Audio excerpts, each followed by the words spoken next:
نحمدہ ونصلی علی رسولہ الکریم۔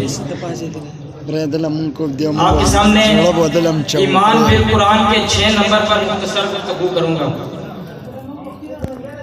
کلام متکلم کی صفت ہوتا ہے۔ اللہ تعالیٰ نے جب قرآن مجید کو بھیجا تو کلام اللہ، امت نے لکھا تو کتاب اللہ۔ ہمارا کلام ہماری صفت، اللہ کا کلام اللہ کی صفت۔ اللہ کی ذات باقی ہے، اللہ کا کلام بھی باقی ہے۔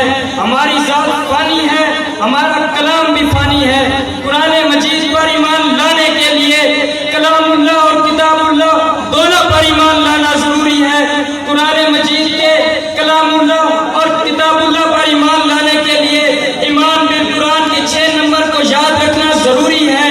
ایمان بالقرآن کے 6 نمبر میں پہلا نمبر لوح محفوظ ہے، دوسرا نمبر تحمل جبریل امین ہے، تیسرا نمبر قلب مصطفیٰ اور زبان مصطفیٰ ہے۔ ان 3 نمبروں سے بعد قرآن مجید کلام اللہ سے کتاب اللہ بنتا ہے۔ کلام کتاب اللہ بنتا ہے یعنی کلمہ صحابہ پہ آتا ہے۔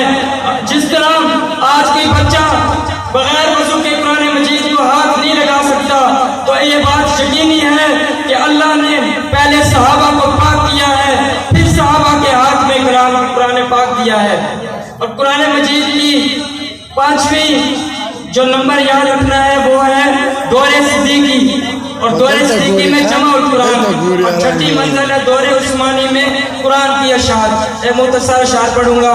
تنویر الہی کے نظارے ہیں صحابہ، اسلام کی عظمت کے مینارے ہیں صحابہ، ہم فخر سے کہتے ہیں ہمارے ہیں صحابہ، واللہ ہمیں جان سے پیارے ہیں صحابہ۔ اور وہ چاند جو روشن ہوا بدخا کے افق پر، اس چاند کے تابندہ ستارے ہیں صحابہ۔